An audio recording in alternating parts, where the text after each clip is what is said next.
Welcome back, everybody. This is Justin. This is Just in Our Minds. We're here with Jocelynn Dixon. She's an aspiring author. She's a healer. She was in the foster system. She's going to point out a lot of the things, the good, the bad, and the ugly. She was aged out of the foster system at 18, and she's aspiring and creating something that's going to be amazing to help foster kids and that system and the corrupt system that it is.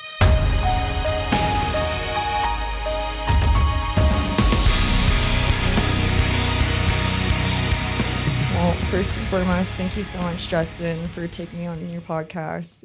It's an honor to be here, and it's a great opportunity for me after basically my 10-year anniversary of leaving the foster care system to be able to come on here and kind of unravel the experiences that I went through on my journey. No, it's great. And that's something I always remind myself, and it's on our highlights, it reminded me in general. It's like, so individuals that are lost just in general usually see coincidences, but this is synchronistic. If you find a divine path or whatever you want to call that, everything happens for exact reasons that it's supposed to. So absolutely. I totally think that somewhere we all kind of pre-planned what sort of experiences we were going to have in this lifetime. Soul contract. Yes, soul contract, and just being aware and taking accountability for it, I suppose, and I guess just making the best of it. I think that, the journey of being a foster kid is quite a lonely experience. First and foremost, you do get to experience where did yours start? Where did mine start? Yes, like where did the journey start and where you want to touch? Whatever you do or don't want to touch on. No, you're fine. I'm an open book. Okay, I figured. So I was actually hanging out with some of my friends, and I was ignoring my parents' phone calls until finally I answered my dad's call. So again, it was nighttime, and he told me, he said, "Jocelynn, I'm so sorry." He said, "The police are here," and what age were you? I was 13. 13. Yeah, sorry. I should start No, with no, that. you're okay. Yeah. But my dad was just like, "So sorry, the police are here, your caseworker's here." He said, "Jocelynn, you're getting taken away." He said, "You need to get here fast," So I went ahead and let my friends know that I need to go home, and the parents of my friends gave me a ride home. And basically, when I got to my house, I was told that this woman, Janet, was going to be my caseworker, and she let me know that I could pack one bag. This is pretty common for foster care. They tell you just pack one grocery bag or one garbage bag of clothing sort of thing and nothing else. So I packed a bag, got some shoes and stuff, basic things, and before they actually had a placement for me, they put foster kids, at least in Utah, in this place called Vantage Point, which is located right next to Seven Peaks in Provo. It's kind of like a holding spot for foster kids until they can find a placement for them, or if you feel like your teen, your kid, and I think you have to be like 10 or 12 to be able to go there in the first place. But it is a place where parents could drop their kids off if they felt like they were being unruly, just to kind of scare them that. What now? Sorry to cut you off. You're good. What created the ability to have your parents, or however that CPS or however that was created, to hand you over? Like, now, was that you were a troubled kid? Like, you're kind of wild? Like, what happened before the age of 13 that built up to that? So generally the difference between DCFS and JJS being involved is JJS is if you were in trouble, a troubled kid, then you get taken away because you're in trouble. DCFS, which is what happened for me, is when you get taken away because your parents are unstable. There's something going on in the home. Mm-hmm. And for me, that was that my mom was a struggling single mother of 3, and my dad was a drug addict. So he was really unstable throughout my life, sort of thing. And the pressure of my mom having to take care of me and the boys. You could say that my mom was she was negligent, not that she really wanted to be, always super overstimulated, working morning best, to night. right? Yeah, But she did her best, but wasn't you know, we still adequate. had our own problems. Yeah, so the state kind of viewed her as unruly, unfit as a mother to be able to handle taking on all of us, and my dad wouldn't step up to the plate. So I would say that my mom tried her best. When I was younger, I didn't really see eye to eye with her about a lot of things, and I would say that I used to really blame my mom for everything that happened. But ultimately, as I grew up, I realized that it was really my dad's absence in my life, and or the times he would come in and out of my mom's life and just further upset her more, you know, like, because he never stopped using the drugs. So it was a big problem. You know, my mom didn't want that around us when we were younger. And when I say us, I mean my two brothers. I'm the middle child of two boys and no girls. So I don't know.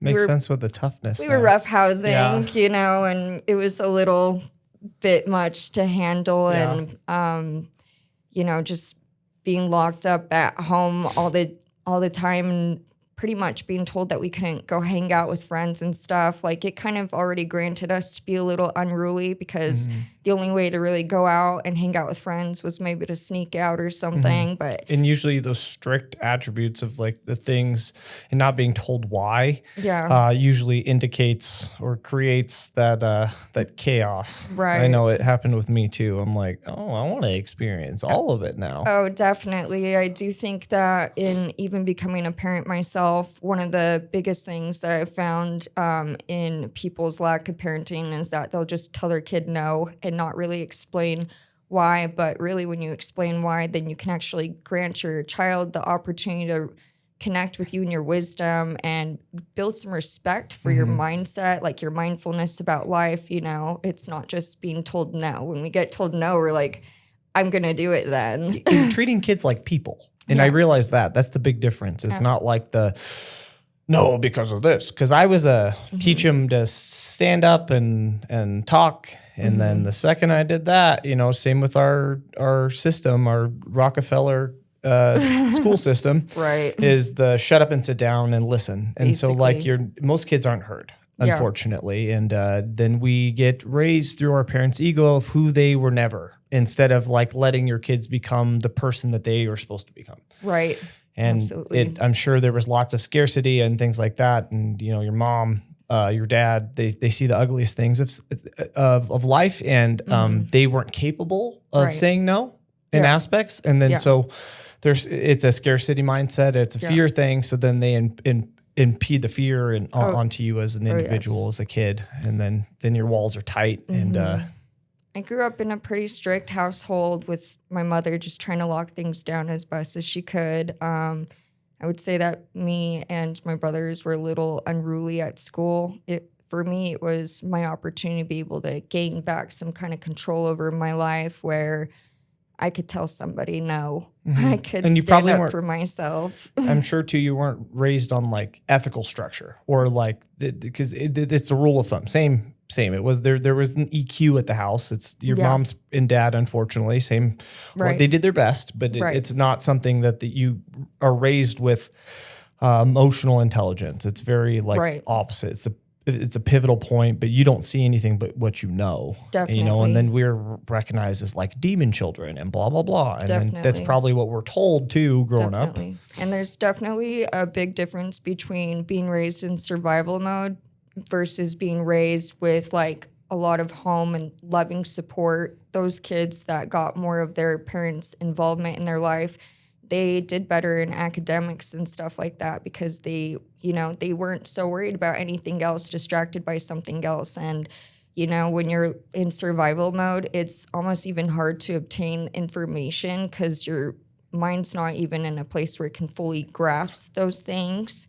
And you don't get the positive reinforcement, so you feel dumb, You feel dumb. You can't, you're not allowed to do things wrong. Yes. And then you get screwed over in that aspect, like, it's like, oh God, if I answer this wrong, if I ask this question, then I look dumb, I feel dumb. And that's, then it's a perpetual cycle, right? Oh, absolutely. I definitely think that it's very important to praise your kids for good behavior. Otherwise, just the negative reinforcement, don't do that, don't do this, it kind of psychologically tears a kid down where they're like, the only time I get attention is when I'm doing something bad because you don't get praise. So I think praising your kids is very important. Like I said, becoming a parent has really changed my view on everything in life. I just want to be able to do better in the ways that I always kind of wish that my parents did. And that's just it, is learning to read about it. Yeah. Like, don't just assume, like, we all had the uncle or the parent that my parents are like the well actually type of people, so they have this thing, and it's all we had this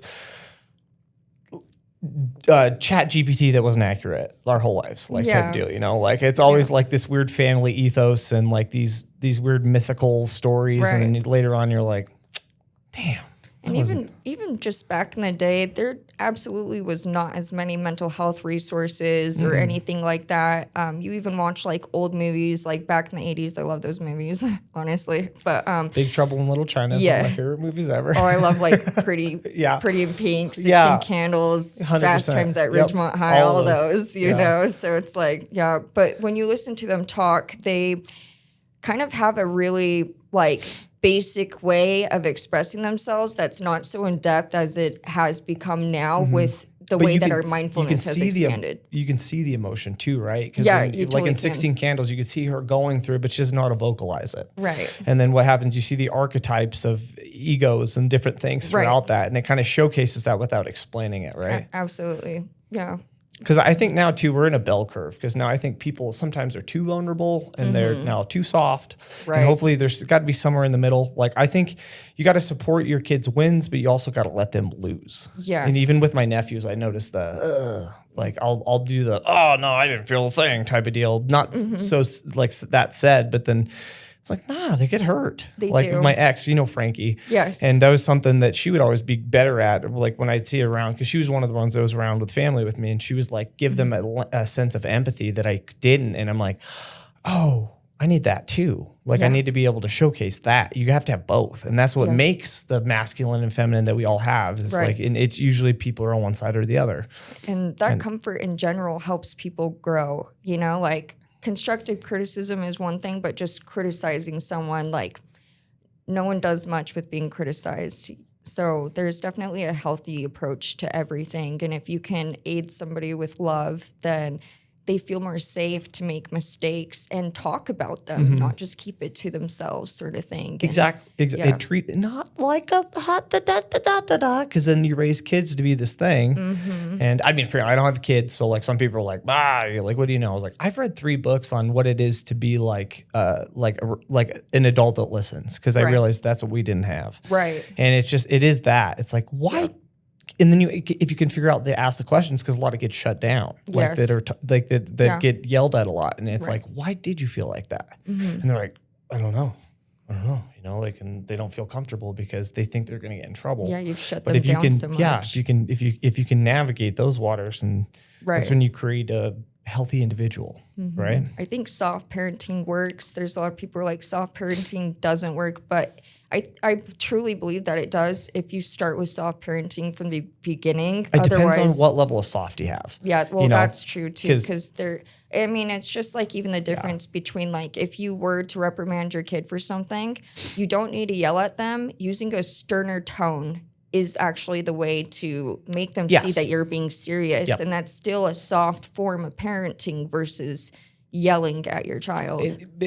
I agree 100%. And that's using EQ. And it's also the aspect of oh, you're not bleeding that bad. You know, when you're like, oh my God, you fell. And then they're like, oh no, she made a reaction, I'm going to cry. But if they're like, no, you're good, dude. You're good. You're good. Look at, we're alive. You're standing. Right. It hurt, but we're good. And then if you can have both, but it's also a version of soft, but it's also a more firm, realistic. I think that's healthy too. Yeah. When my daughter has fallen, I definitely I'm like, oh crap, Yeah, you know, but- but it's 'cause they like, don't, look and but you they're don't like, want to "Ugh." make a reaction. Yeah. You want to see how they handle that. And if Yeah. they just get right back up, you're like, Because they do the and then you don't react, and they're like, I guess it's not that bad. You know, it's like as soon as blood happens, you know, kids are like, oh, I'm dying. yes, You're like, you stubbed your toe. You'll be okay. The rest of your body's fine. I promise. We'll get it fixed. Band-Aids and that little Yep. kiss, that little, Yep. you're going to be okay. Yep. You got this, champ. Right after Vantage Point, Yes, mind 13 you, Vantage Point. I was in there for 3 weeks before I had a couple that were interested in taking me on as their foster child. I was told that Trent and Tiffany, I don't even know if I should say their last name because Don't say their last name. Yeah. Yeah, we'll just, you don't even have to mention names if you didn't want to. But Okay, yeah. I'm Yeah. going to say their first names Yeah. because, you know, it's still a big deal to me. And that was a very interesting time in my life. I honestly only stayed in this household for 2 weeks. They were a couple that had already adopted like 3 other kids. I think Trent couldn't have kids. And then Tiffany, you know, like that was the way of having kids with him. I was told that when I met them, they were super Mormon and told me, you know, like they were just super excited to have me. And I was so pretty, all these things, you know, it was kind of like going to an orphanage sort of thing and picking someone off aesthetics almost. They were like, they chose me based off of aesthetics or something, you know, and they brought me to their home. They, you know, did all the paperwork, took me home with them, and living with them was a really interesting time in my life because, of course, this is my first time getting, like, put in a placement. So I really didn't actually know what to expect. I like to spend a lot of time in my room is kind of what I used to do a lot. I would self-isolate in my room a lot. I lived in, like, one of their basement bedrooms, and I didn't really like to come out of my room that much. And I think that they were very offended by that because they were taking on a foster kid because they kind of initially just wanted more love in their house, I guess. But I was taking time to process everything that was happening with me. And to be quite honest, I grew up kind of as the kind of person who didn't really express myself, like talk about my feelings. You know, I didn't need to vent. I can invent my own solutions sort of thing. So I would just hermit myself a lot. And they did not like that. They actually started putting a timer on my door, one of those ticking timers, for only an hour a day. And then when that timer would go off, I'd have to go upstairs and hang out with the rest of the family. So I just kind of like be super quiet and feel awkward because I want to go back to my room. But I just sit on the couch and kind of just shrink, honestly, because I felt already in that that was them already taking this control over me, you know, and it was just uncomfortable. And to be honest, I kind of felt creeped on by my foster dad. And that was something that also kind of made me want to like tuck myself away more. Like my foster dad would just walk in my room in the mornings when he knew I was like changing my clothes for school. And mind you, I had to start a whole brand new school. So I'm like now living in Payson and going to Payson Junior High. And I met a really good friend there. And eventually, so let me start this again. So I told Trent, my foster dad, I said, hey, you need to start knocking on my door before you come into my room in the mornings because I'm changing my clothes. He started knocking on my door and opening it at the same time. And he'd do it fast, quickly open the door and just be knocking on it at the same time. Like, I knew he was creeping, you know? And I told my foster mom about it, and she said, you can no longer wear tank tops around my husband. And after that point, she just started treating me like crap. I definitely was like in the doghouse after that. It got bad enough that I was like, I am not going to be here anymore. So I went to school, and I ended up staying with one of my friends, that friend I told you that I had made.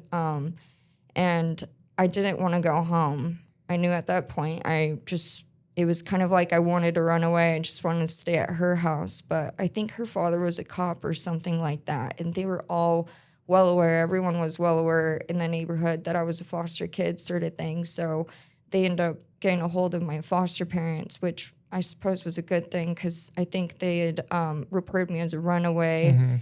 And basically, when I ended up getting back with my foster parents, they told me, that they were going to send me to respite, which respite in foster care is when you're in trouble. So they send you to another foster home. It's only supposed to be for a break or if they're going on vacation or something like that, and they just aren't going to take you with them. They send you on respite to another foster home. Well, I was put in respite with another foster home that was a structured foster home. So the difference is that with a normal foster home, they try to kind of make it feel like a family setting, more of a family setting. And then structured is like they're kind of just like putting you more on a schedule and you're living there. They're, making you do different things, So I ended up staying in Alberta out in the middle of nowhere. So you just get deeper and deeper into the middle of nowhere. Yeah, pretty much. So I was like, she lived on kind of like a little, ranch, she had a bunch of chickens, and my whole experience of being there was also kind of traumatic. At first, it was not. I really loved Kathy, my foster mom, had a great time with her. I liked her way more than my other foster mom, where I actually sat down with Kathy and said, Kathy, I don't want to go back. I said, I want to stay here with you. And she made that happen for me. She liked me. She used to give me different prompts and on a piece of paper just for fun to unravel my mind, because she knew that I have a lot to me, and she wanted to kind of explore some of that. And I think that she liked me. We had a pretty good relationship, and it was so good that it started making not only the other foster kids jealous, but I think her own biological kids were starting to be a little upset about it as well. This is very interesting. One of my other foster sisters, I won't name her, she actually was just like Annie. She had a locket and everything for her parents, and told us, like she's hoping still that one day her parents would come back for her or something like that, and she was really hoping that Kathy would adopt her. And I think that she was afraid that Kathy would end up wanting to adopt me more, like over just the littlest things. Like we went on some little trip with the family, and me and that foster sister were told to make sandwiches for everyone, just like peanut butter and jelly sandwiches, or like, I don't know, but she made a point of saying like, look at her sandwiches and look at mine, because I had like gotten all the crust ends of the bread, and she just like fast lathered the middle sort of thing. So she would almost like, it wasn't to tease the other foster sister, but it definitely kind of put her down in different ways where she felt like she wasn't doing good enough, and just there was couple incidents where they tried to frame me of like stealing things in the household, which I'm not stupid. I'm not going to take something from someone when like we all live together and everyone's all up in everyone's business. Like, for example, they took one of my foster mom's perfumes and they sprayed it all over my stuff. And then she couldn't find her perfume bottle. And obviously, like, my stuff smells like her stuff. And it's like, why would I take perfume, when that's such a dead giveaway, like it just didn't make sense. And it wasn't like I couldn't have my own perfume. I had my own scenty lotions and stuff like that. I had my own stuff, So it kind of started issues. That was kind of what started problems, where Kathy started being like, and just continuing to further observe the behavior. And then I just remember there was this one day where the girl who was like Annie was like, my locket's gone. I bet Jocelynn took it, and I just couldn't help but roll my eyes. I went in my room And I opened my top drawer, and right on top of everything, all my clothes in the top drawer was her locket. And I shared a room with her. So it was really easy to quickly grab her locket and like put it back in her stuff. And my foster mom was like, "Okay, Jocelynn, like we're going to go search your stuff. Okay, you first." And I'll never forget the look on my foster sister's face when my foster mom opened that drawer and the locket wasn't there. She definitely knew she was trying to set me up. And I watched that, like her defeated face, And my foster mom obviously didn't find it in any of my stuff.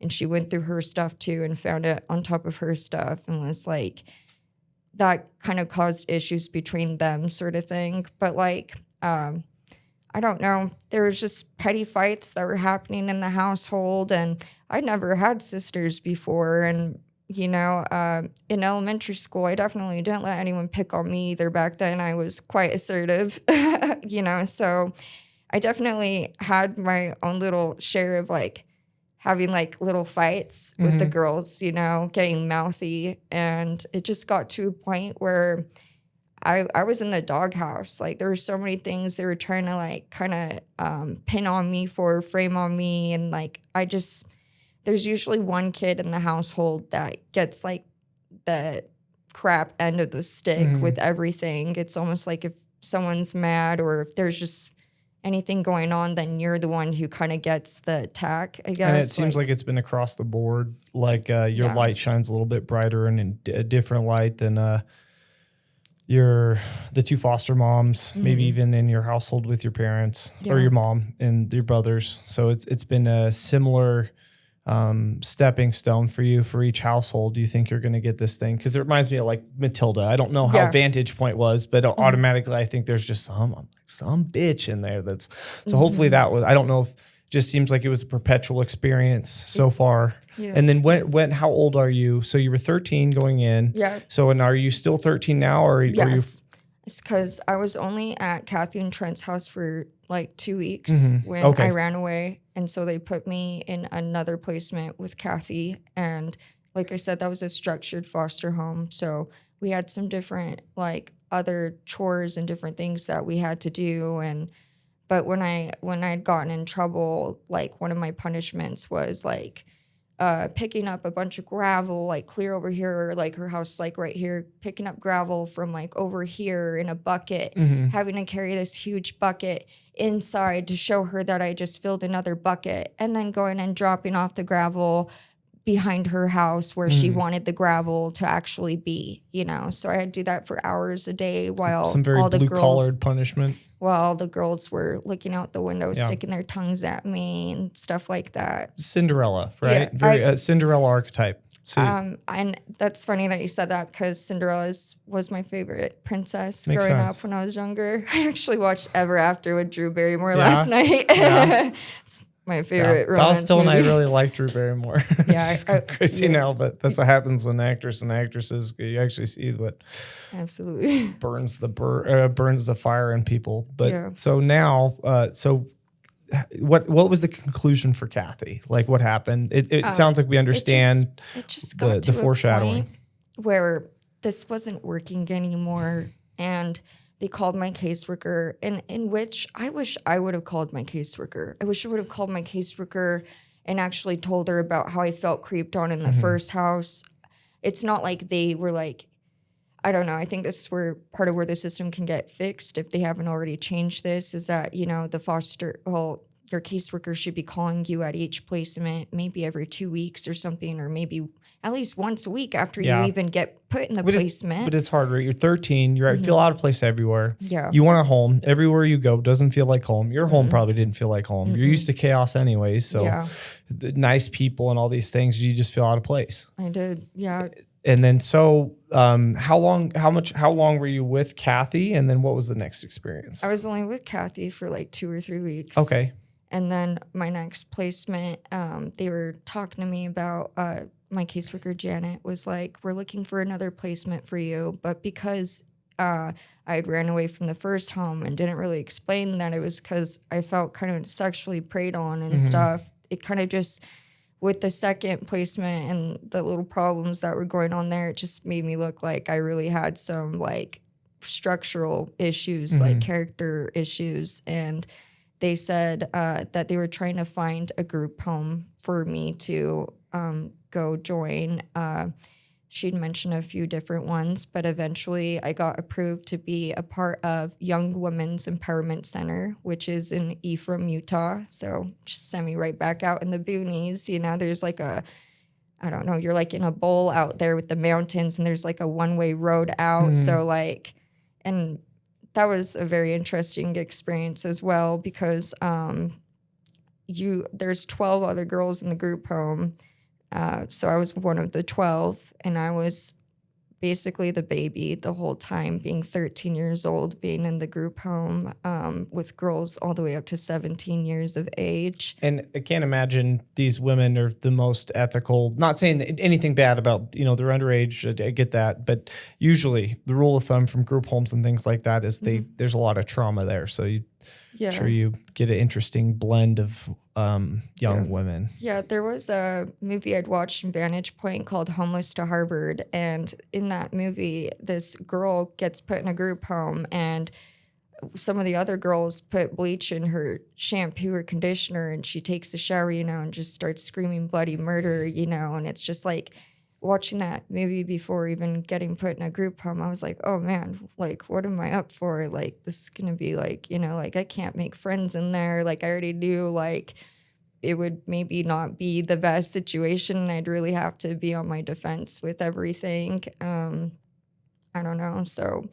my first day at the group home, they gave me a bright orange shirt because when you are in level 1, there are 4 levels, mind you. Level 1, you have to wear a bright orange shirt, and you're only on level 1 for maybe a month. You just got to make it past the intake entry level, and if you run away, everybody in that whole little city, that whole town, knows what the group home colors are, the different shirts and stuff. And so if you see one of us out just walking around or something, to immediately call the cops and the program, and they'd come pick us up. So, you're kind of just on run risk. So had my bright orange shirt for a month. And mind you, they had a whole sheet, like a whole paper front and back that was full of different rules. And if you broke one rule, then your whole day didn't count basically of being in there. And it was a 6-month program. So that's how they operated, is you had to be absolutely perfect. Like you could get a check on that paper for having your feet on the couch. Okay. Yeah. Like it was pretty serious. Yeah. It was strict. Very militant. And every day we had to write a 5-page essay on, I believe there was 52, I think, or 72, something like that, different virtues, like assertiveness, caring, cleanliness, commitment, compassion, confidence, consideration, cooperation, courage. It just goes all down the line. And then every day there's a 5-page essay. And if you did not complete yours by the end of the day, then your day also didn't count for like that reason. Or if you got behind in writing your 5-page essay, then the next day you had to finish that one and the new one. So there was kind of like a thing with that. And we had to do like 2 hours of community service like every day. And man, they made us make bread every Sunday. And I don't know, they would be kind of weird with you about that too. Like,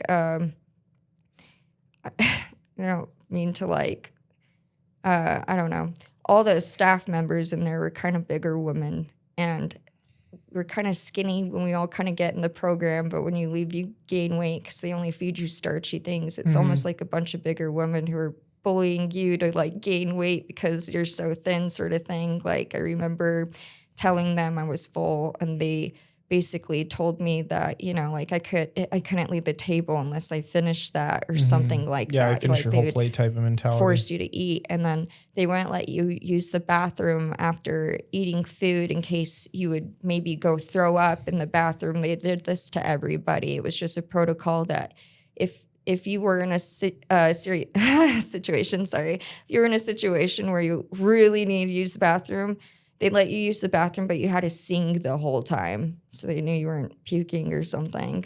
Yeah, so it was kind of, I don't know. I don't It's quite the another form experience. of projection. Yeah. And were they like back to the Matilda? Were they kind of like, what was that lady's name for Matilda?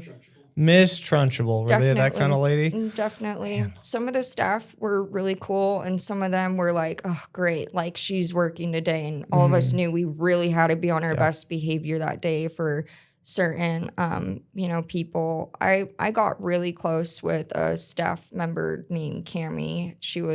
And there was another staff member too named Tina who I really loved, but she didn't stay that long. And Cammie actually, like, she would come to work and tell me about how she was kind of in a toxic relationship with the father of her child. And honestly, after like graduating the program, a few years after that, I guess the man actually killed her. Oof. So like, it was really sad to get that.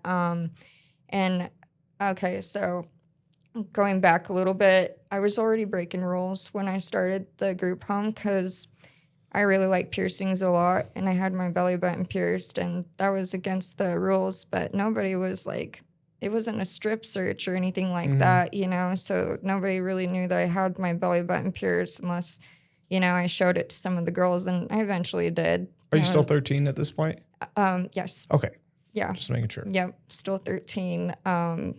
So I don't, there were different instances, like, I remember probably like 4 or 5 months into the group home, I'd gotten in trouble because there were some girls that were wanting to run away, and we stole the home phone from upstairs, brought it downstairs to the basement. Like, I don't know how they didn't notice that for as long as they didn't. But like, we were able to bring the phone downstairs. They were able to call some people to like maybe come pick them up or something. They needed different clothes. It was really easy to take the staff's keys, and I was the one who took the staff's keys because they were just laying on this table right next to where they were reading our papers at nighttime. Like, you had to turn in your 5-page essay to like night staff basically, and the keys were on the table, and I quickly snatched them, and this was. The next day, I was able to, while like the girls distracted the staff members, I quickly like used the keys and got in the staff's back office, and I took a bunch of the intake out for the girls that wanted to run away, and I also grabbed some of my stuff, even though I knew I didn't want to go anywhere. I just wanted my things, I guess, somebody, when they end up getting in trouble, which, mind you, like, we put a sock over the camera so that these girls could run. I actually was the one who did that, but there was a really sweet girl named, they end up, there was a girl in there, her name started with a C, don't remember now, I feel really bad, because she actually ended up taking the rap for me, on who covered the camera with a sock sort of thing so these girls could run away, because I think it was like 2 or 3 girls that ended up running that night, and they were able to change into their clothes. So they had a way better chance than anybody else in actually getting out of there. I remember calling my dad off of the phone when we had it down in the basement, and he was like, "How are you calling me right now?" And I was like, "A bunch of girls are running away. Okay, love you, Dad." Like, hung up, sort of thing. But so, like I said, this other girl took the rap for covering the camera with a sock, but I got in trouble for taking the staff's keys. So I got put on the table. This was our punishment, like the ultimate punishment for them.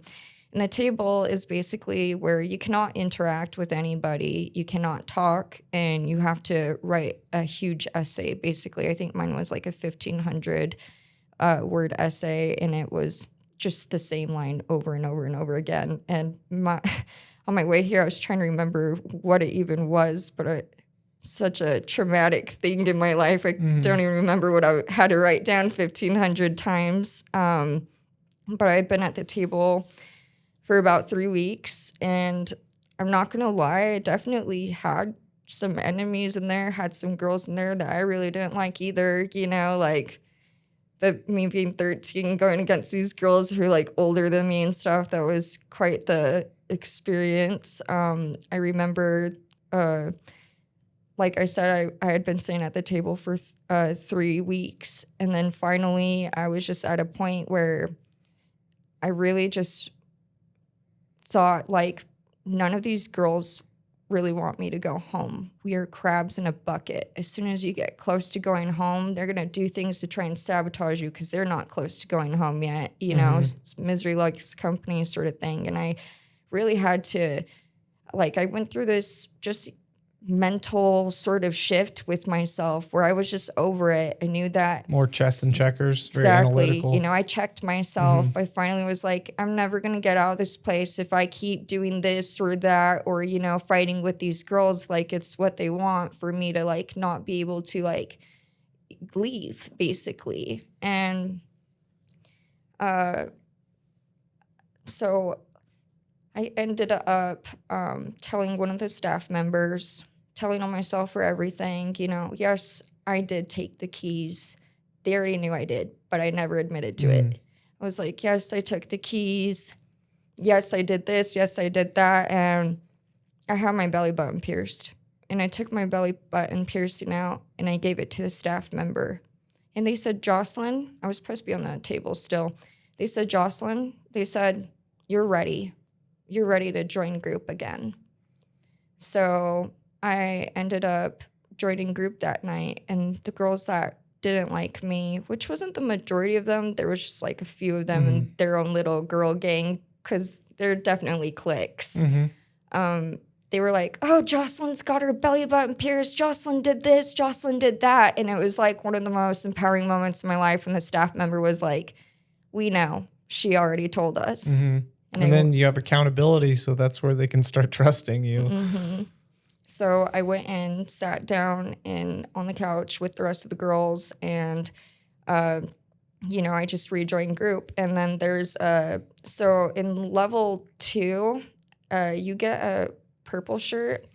I was past level 2. I was wearing a green shirt at that point. I was on level 3, and they give you a maroon shirt if you become a mentor, basically junior staff. Junior staff can actually like make you have to write essays. That's when the authority comes in, right? Yeah. You're a trustee. Yeah, you basically become like a trustee. The next day after group with everybody, me and this other girl were called upstairs right before night group again the next night. And when we went upstairs, they handed us both mentor shirts. Like, mind you, again, I was like a baby in there. So I don't know. And there's, of course, again, some girls that didn't really like me. So there's that resentment and Cinderella story. So when I came downstairs with the mentor shirt on, so many girls were pissed, so pissed. But now at this point, they cannot disrespect me, or I can give them an essay. It was awesome. Yeah. So yeah, but I didn't abuse the power. I honestly, genuinely was just at a point where I'm like, this is good. I'm gonna get out of here soon. And it was around the benchmark me being in there for like 6 months that they actually made it a 6-month program, but my days still didn't count enough to be there for this 6 months to be graduated. I probably needed, like, I graduated the program after 7.5 months. So you probably tried to be a little bit more. You said her name is Cammie? Yes. Okay, so you're trying to be a little bit more like a Cammie, I'm guessing. Because if that's who you look up to in there, why not emulate that, right? Well, what really made an impact in my life is that one of the new girls that we got, which ended up actually being like babier than me, but just by a few days, there was this girl named Annie who came in, and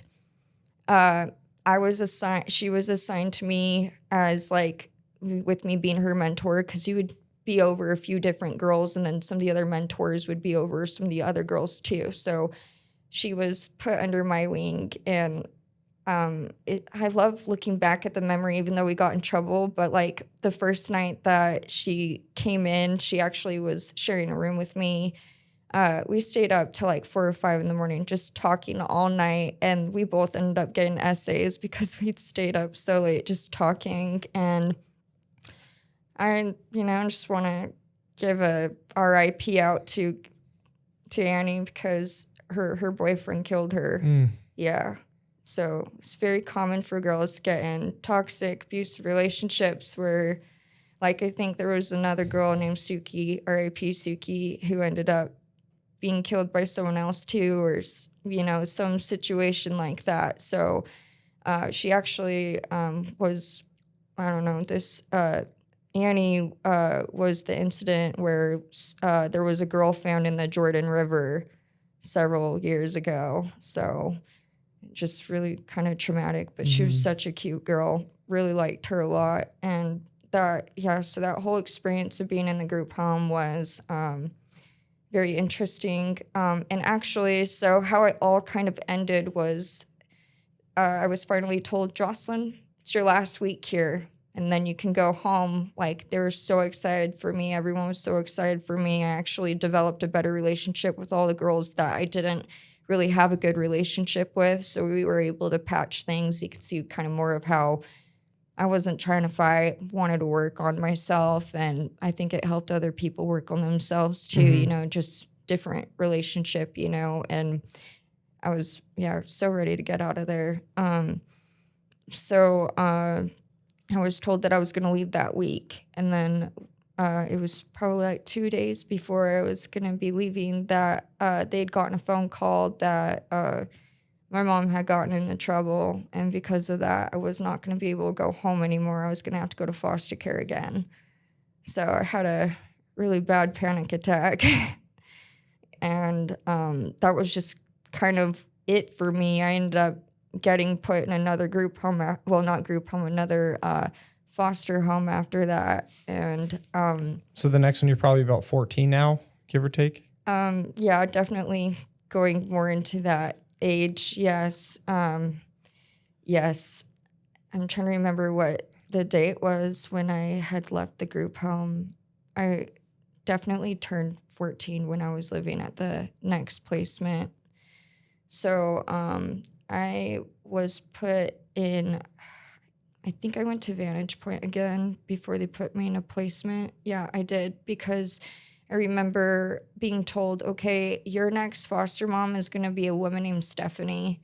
And I immediately was like, oh my gosh, asking some of the other tenants at Vantage Point with me, like, do you guys know who Stephanie is? And they were like, oh, you're going to Stephanie's house? Stephanie who? And I was just like, I don't know. And they're like, well, you better hope that it's not Stephanie, the one that's going to make you scoop chicken poop all day and has this tiny house and she's freaking rude. You better hope that it's Stephanie, who has a huge house and a pool in her backyard and a dance studio in her house, and I was lucky is what I was told, because it ended up being Stephanie. And of course, that was the mother of Whitney from The Secret Lives of Mormon Wives. Okay. Stephanie was my foster mom and Whitney was my foster sister. I lived in their home for about 7.5 or 8 months. That was a interesting experience.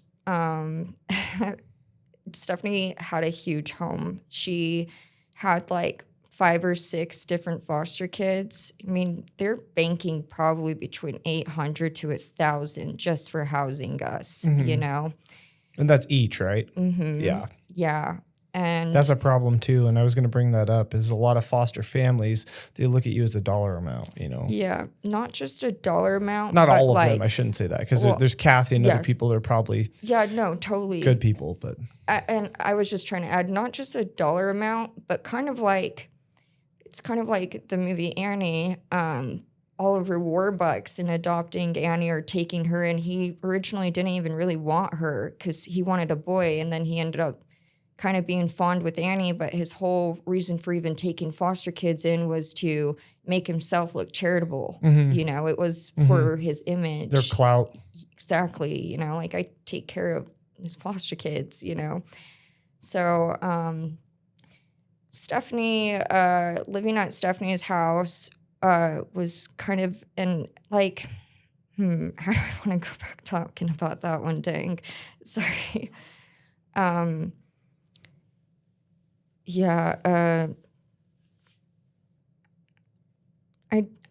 I felt a lot happier being at Stephanie's house, but I still felt like maybe the foster kids were doing all the chores in the house versus her real kids sort of thing. It was almost like,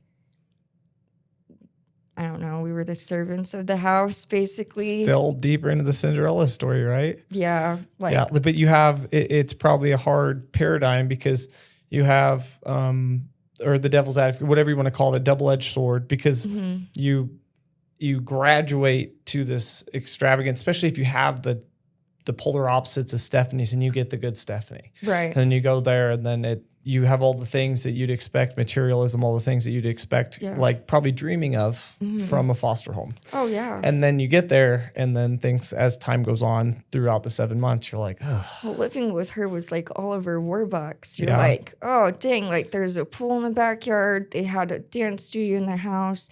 The father is a music producer for commercials. Actually, the foster dads usually stay out of the situation, like almost entirely. I had a really great experience with her father, Whitney's father. I can't even remember his name. I feel really bad, but I'll never forget.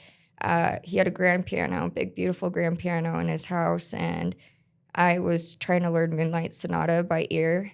And I think it was like the first time I ever really talked to him. He like came into the living room and he stood there for a minute and just listened.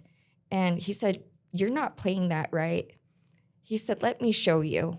And he came and sat down beside me on the piano. And I still remember how to play like all the parts of Moonlight Sonata on the piano that he taught me. And that was something that I really treasured a lot from that experience. And another thing that I treasured a lot from the experience was that this one time I was singing Katy Perry's California Dream in the passenger seat with Stephanie. And she said, "You have a really pretty singing voice." And this was back when Katy Perry was doing her California Dreams tour. And the state gave us like $60 like a month for like clothes and stuff. And then I think like $30 for like hygiene things. I don't know. She made it happen where we all got to go to the Katy Perry concert. And that was really cool of her. That was one of the things that I was like, you know, like it's hard to say anything like that I would have maybe wanted to say more when I was younger now, because, you know, like I see the good, but there's still, I felt like was kind of bad, you know, like being taken advantage of a little bit. Yeah, things you probably wouldn't have done. Like there was a girl that was mentally handicapped sort of thing. And when she would get in anger fits, she's even punched Stephanie before. So I remember being threatened before when I was younger. Like, I don't know, I think that I was just having issues with one of the girls I was rooming with. Stephanie was like, "I'll put you in the room with her," like the mentally handicapped girl. Oh, yeah. And then like she was like 17 and I was still like 14 or something. So I'm like worried that this girl's gonna like hurt me or something like that. And I mean, it never ended up happening, you know, but I definitely felt kind of like, I don't know. And then here's this other thing. If the kids have other like mental emotional problems with them, like if they could all get diagnosed with ADHD or depression, anxiety, any of those things, those actually upped the price and how much the foster parent would get paid.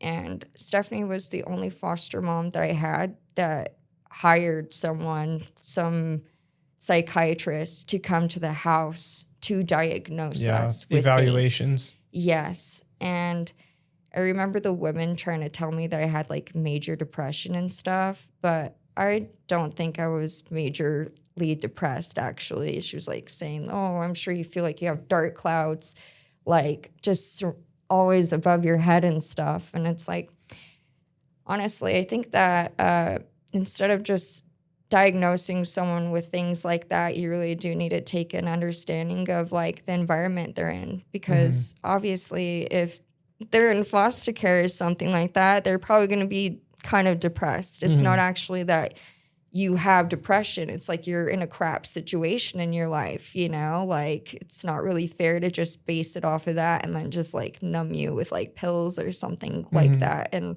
I've always wanted to be pretty like I don't like taking prescriptions or anything like that. I'd much rather like meditate and like do things to kind of like just recenter, reground myself like on my own. I think the body's really capable of all of that mind over matter sort of thing. Much more holistic approach. But I definitely felt like that psychiatrist, psychiatrist, whoever that was definitely trying to push things on me that I didn't feel were me, and she probably did it anyways sort of thing, you know? So that's probably like in my experience where I was kind of like, that's kind of weird, you know? But her real kids didn't really want to be involved so much in what we were doing.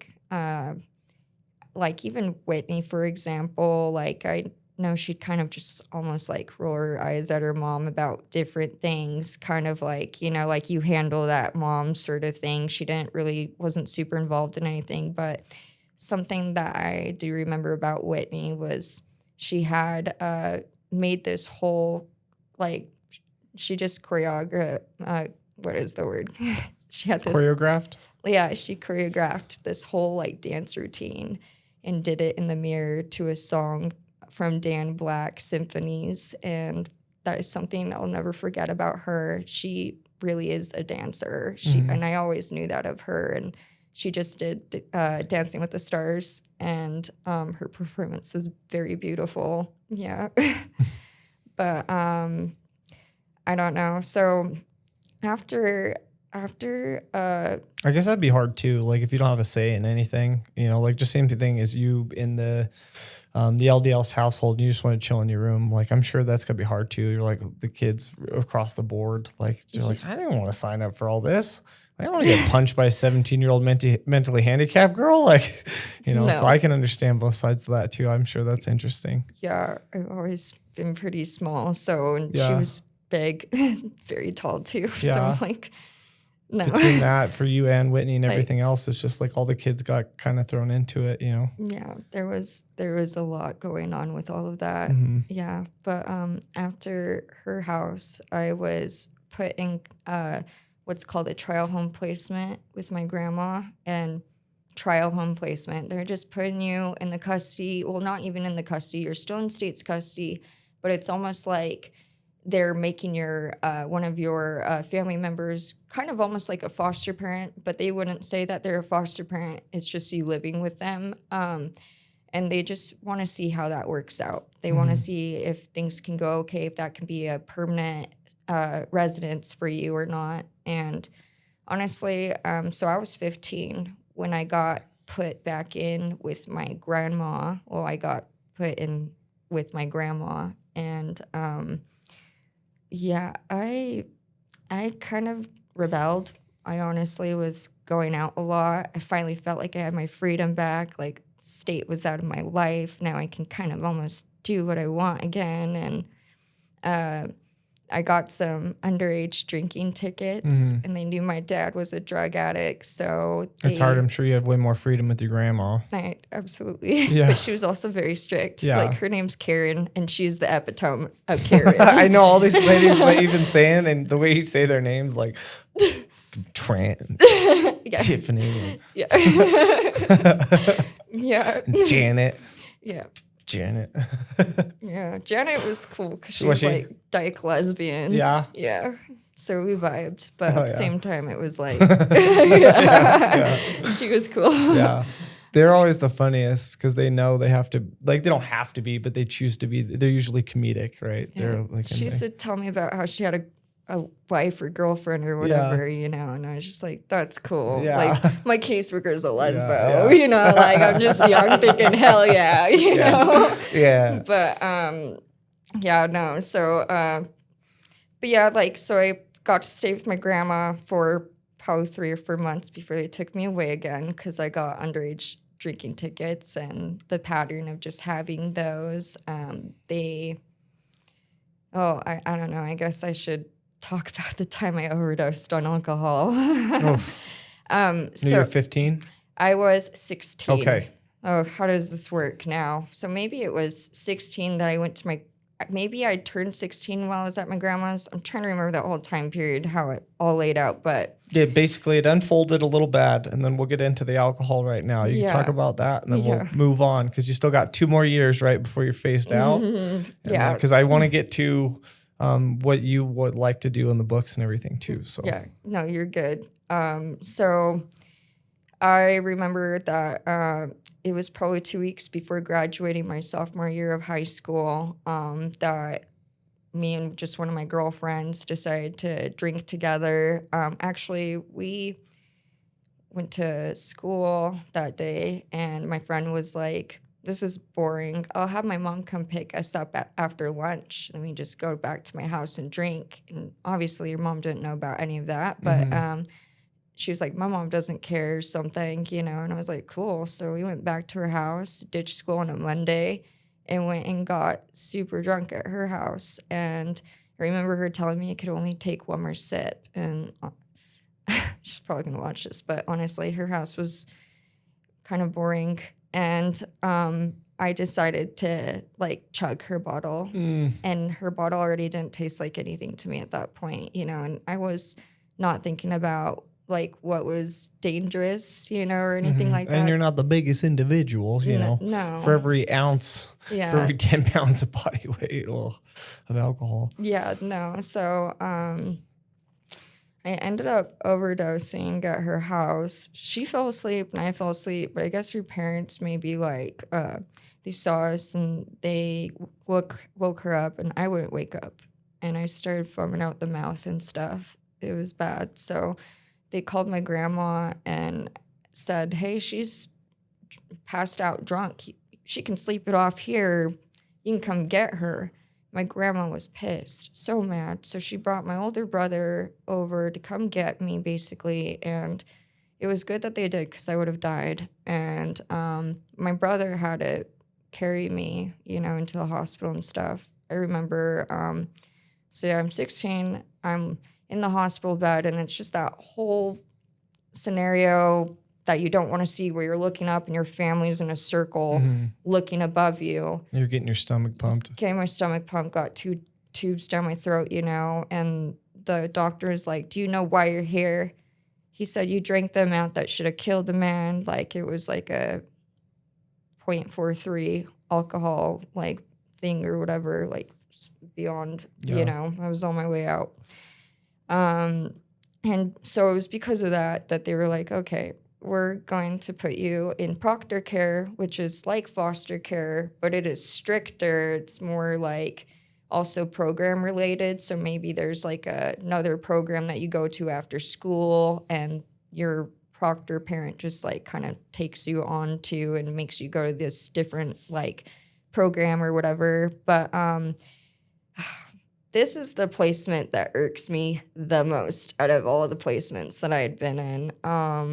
My proctor mom was this woman, Emily. She lived in Provo.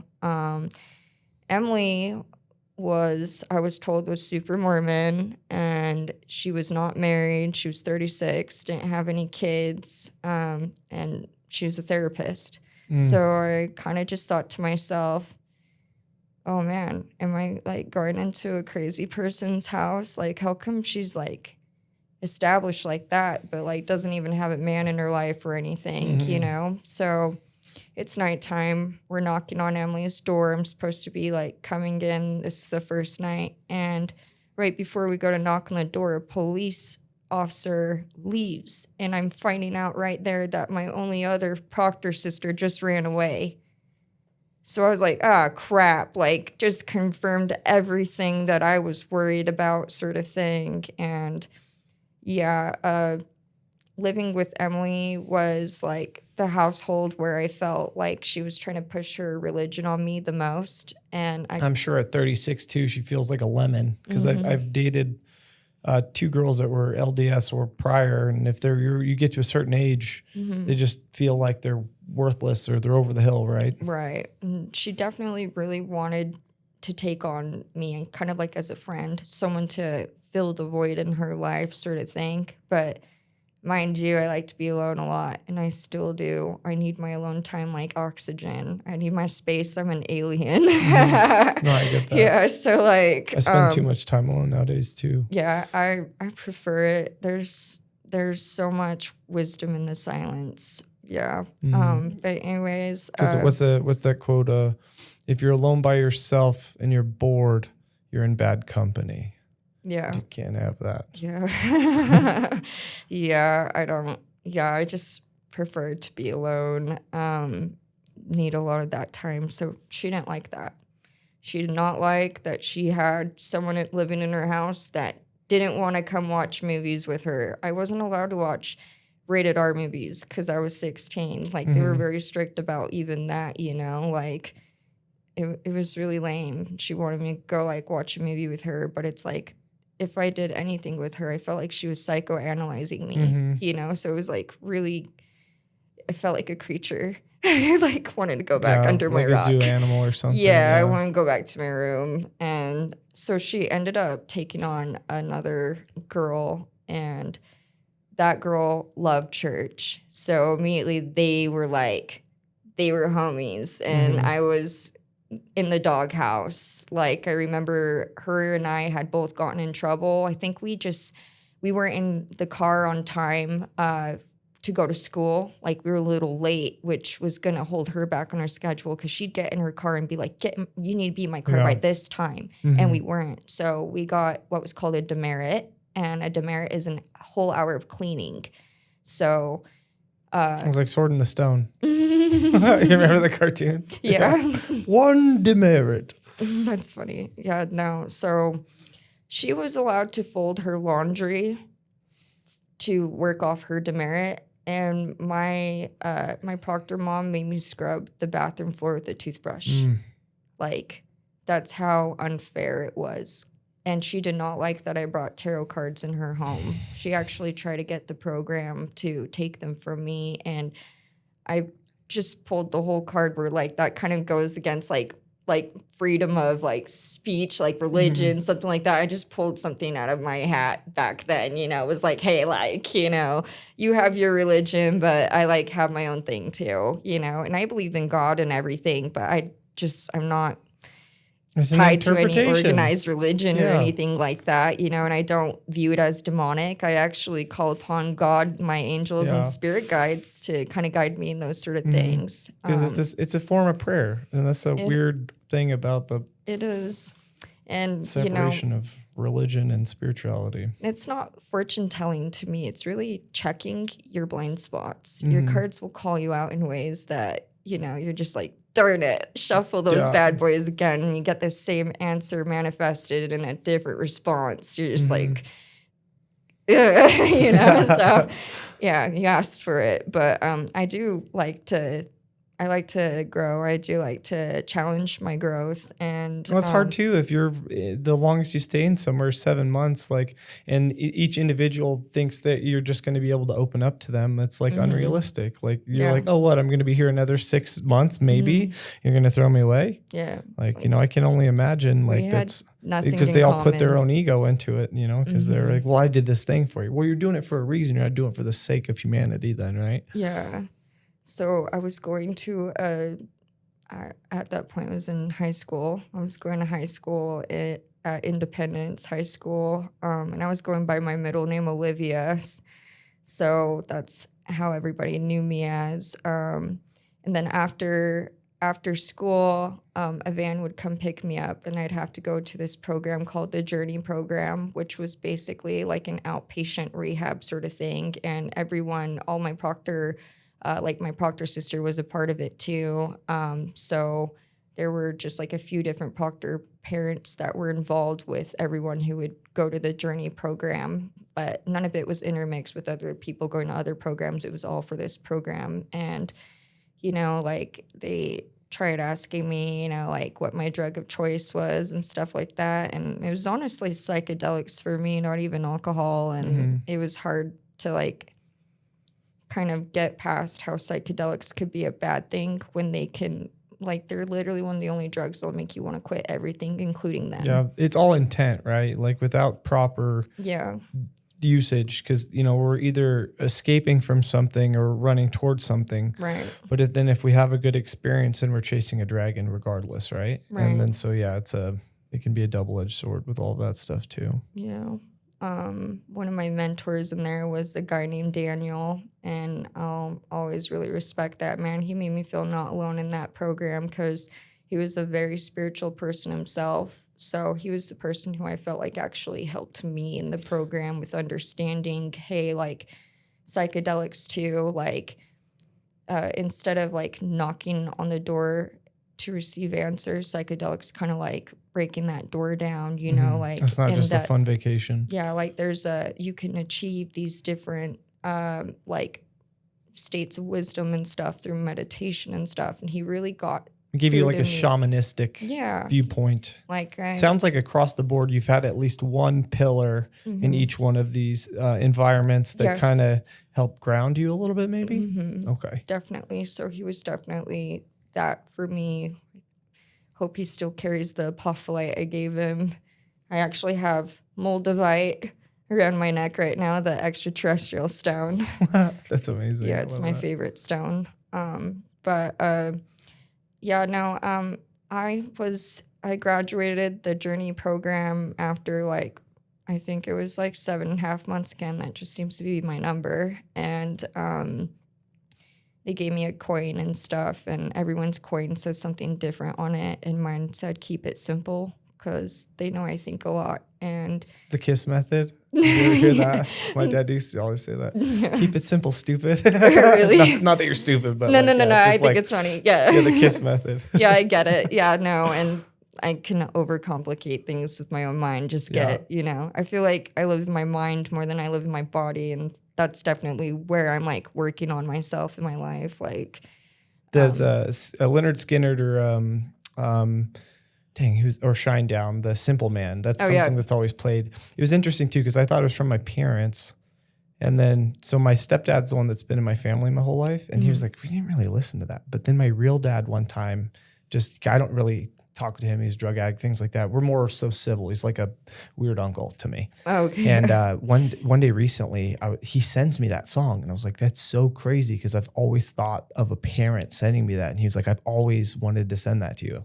So it was the same concept, but it's just kind of weird how that played out and came full circle for me too. It's like, keep it simple is just like a... I have a weird uncle too. Can I talk about that really fast?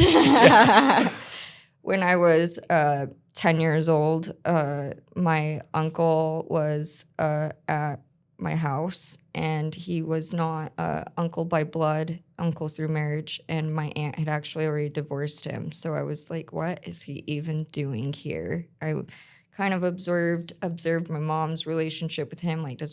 Are they getting together? What's going on here? Why has he kind of been around as much as he has been? But there wasn't anything like that going on, and quite frankly, I really didn't like the guy. He would lift us by our shirts sometimes, sort of thing. He was kind of the one watching us when my mom would go to work. So finally we had someone who was in charge, just keeping an eye on us. Well, one day my mom said that she had a headache, which I don't know, she gets lots of headaches. So she asked him to go to the store and get her some ibuprofen.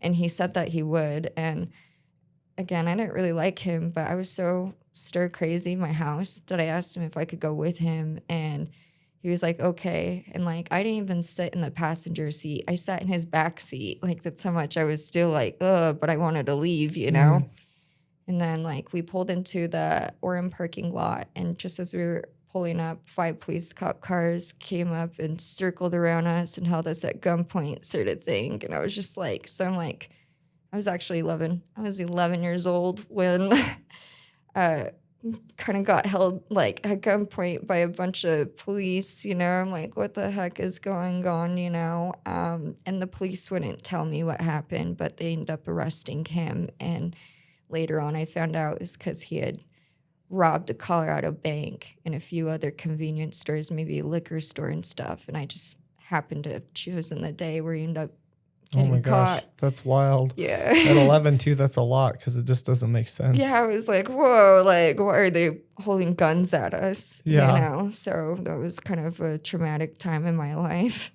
Yeah, that'll get you. And then that also puts, because my brothers were always in and out of jail and gave us this interesting viewpoint of police officers, you know. And I grew up not really respecting them and would do everything I could to, not everything I could, but would do things to not be respectful, you know. So I'm sure that can put a little interesting spin on protect and serve. Well, I definitely had, my dad was in and out of jail for a lot of his life. I remember visiting him many times at the jail, you know, talking to him through the glass and stuff, writing him little letters and drawing him pictures and stuff. And I mean, I have a better relationship now with both my parents. They both have really grown in so many ways, and I'm really happy for that because, you know, the more work they've done on themselves, the more I've actually wanted to have them more in my life, you know. But yeah, so after, and I mean, when I graduated, sorry, skipping back to my story we're good. before. We're keeping it simple now, right? Yeah. We're at that point. Yeah, so I'm graduating the Journey program. Everyone's proctor parent usually shows up for you. Mine didn't. And I made a point of standing up and telling everyone, see, that woman did not like me. I was living in a really like crap situation. Like, she's not even here to show up for me. And this is my last day. Like, this was the last time she was going to see me. And this is a therapist, right? The therapist lady? Okay. Yeah. So like, you know, just like everyone, look, like wasn't just making crap up. Like, this woman was out to get me, you know, sort of thing. Like, yeah, she didn't like that I wasn't Mormon and the other girl was, or religious, whatever it was, you know. But yeah. So after that experience, I was put in a trial home placement. I was put in a trial home placement with my grandma. For the second time? For the second time. Yeah. Yeah. So when I was living with my grandma, I was doing really good in school. I was getting up to the point where I was going to be graduating school, basically. So I was like 17 at this point now. And on my 18th birthday, which is January 20th, I have the same birthday as Blueface, year and all. Random side note. But yeah, on my 18th birthday, I didn't go to school, but I was still in a trial home placement. So that didn't actually mean that I had been terminated from state's custody. There was still going to be some court date that would grant that I'd be terminated. So I was still technically in custody of the state. And I was on track to graduate school 3 months early. It was something I was really proud about. And I loved the school that I went to. It was Polaris, and I know they loved me too because they try to be as involved in my life as they could be. And I don't even know how they heard about how I had a court case coming up, sort of thing. But they came to my court date. So basically, so I did school on my 18th birthday, and then the day after, I still didn't come home. And then it was the next day that I finally came home, and my grandma basically let me know that I had a warrant out for my arrest and that I might as well just turn myself in, sort of thing. So I turned myself in to the jail because that's basically, yeah. And I was in jail for 13 days when I finally went to court, and my judge, she was already in a bad mood. So I was like, oh no, like, what's going to happen here, you know? She did not like that my school showed up to represent me and be like, oh, you know, we know that Jocelynn ditched school on her 18th birthday, but she's on track to graduate 3 months early, and she's the kind of kid that comes to us after class and asks what she can do to catch up on different things or whatever. Like, I had the best grades I'd ever had, you know, like I was doing really good. And I think it just really made my judge angry because she felt like maybe that was my way that I'd manipulated the system. I was doing everything that I was supposed to be doing except for, ditching school on my 18th birthday. And then I guess still doing what I wanted. And, she wanted to make an example out of me with that. And she was like, oh, so you think you can ditch school on your 18th birthday like you're an adult now, huh? That you can just screw school, huh? That sort of thing. And that wasn't even my, where I was going with that. Like, I was on track to graduate early, Trying to have a good day. Yeah. So she ended up sending me to jail. I think it was like contempt of court or something like that, like a Class C misdemeanor Truancy or something. Slap it on there. Yeah, not even truancy. It was just contempt of court or something. And then she waived all my fines for being in jail, and I stayed in there for an additional 74 days. So from January 22nd, February, March, April 4th, I finally got out of jail. That was a really eye-opening experience for me because, it was just insane to be in there with nurses who still had all this money to pay off for their school, and they weren't even allowed to work in that profession anymore because of like drug charges they'd gotten, and it's just like, wow, like to build your whole life up for something and then just for decisions like that to just screw up everything for yourself. I mean, mind you can pay to get your record expunged and stuff like that, but it definitely still takes know it's time, pricey. and you got to sober up and everything else because those nurses probably right. And the same concept too. It's like a real rough job. Like so, you find a way to vent yourself or escape or right. searching for something. It's not always the best way. Right. Yeah. No. And so I got in trouble when I was in jail because other girls knew that I didn't have money on my book, or I didn't have any, all my fees were waived. And some women owed the jail so much money that if people put money on their books, it would just eat it up and they would never get anything, So there were like 2 girls that propositioned me to have somebody else put money on my books like biweekly, and they're like, we'll give you half of everything that we order as long as you let us keep the other half. So when we would be cleaning our rooms in the morning, we just lay a little paper towel down in our garbage and we'd switch garbages really fast so I could give them their half of things. And then this third girl tried to get involved in on that, and I was I'm good. Between me and the 2 girls and my parents maybe putting money on my books too. No, basically. And she snitched. Well, it's true. Yeah. So they were like, oh, this person's last name matches up with these other girls and we know what you've been doing, So they put me in the hole for 5 days. So I was in the hole in the same time period as that one woman who... Which is solitary confinement, if some people don't know what the hole is. Yeah, 5 days of, just being alone in your cell.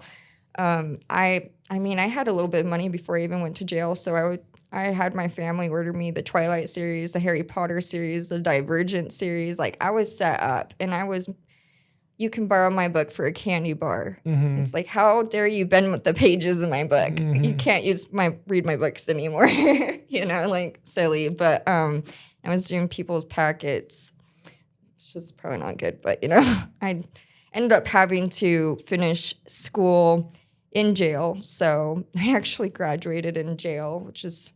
Were you on time then? Because if you're 3 months ahead, you're in there for 72 days, I only right? had to complete 2 packets and I was done. But then I wasn't being graduated from the school that I loved so much. It was jail. Was that Journey? Was that the last one? What was it called? The last school they went to was Polaris. Polaris, sorry. Yeah. And then I had to do school through the jail, which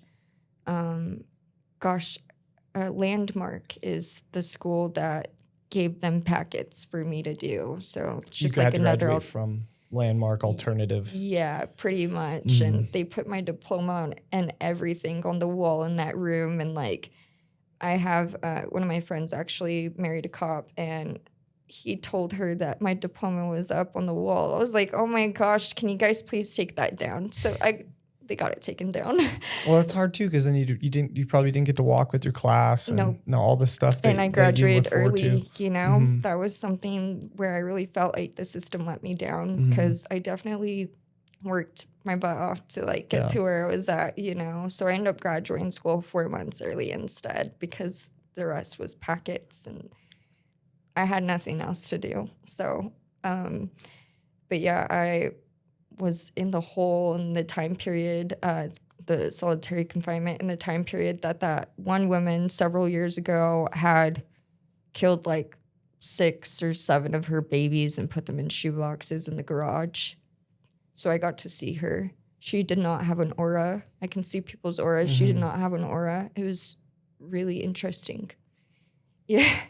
And that's me and people like Manteo and other people have been around individuals. Maybe you have too, where people take the energy out of the room, and that's one of those ladies. So like people are like, have you ever been around a real killer? Like when I say that, I was like, there's people that walk into a room and it's just like, and that's one of those individuals. It's just a soul sucker. Like literally, it just takes everything away. They put her in the hole because people wouldn't stop spitting on her. She would rock back and forth in her room and hum lullabies and say that her kids had plastic necks and porcelain eyes, that they weren't real. They belonged in a shoebox. Oh my gosh. Yeah. But then they'd let her totally come out for a little bit longer than everybody else to reorganize this closet that had like a bunch of like clothing and stuff in it. And I kind of just, I don't know, it just kind of made me think like how conscious like you have to be able to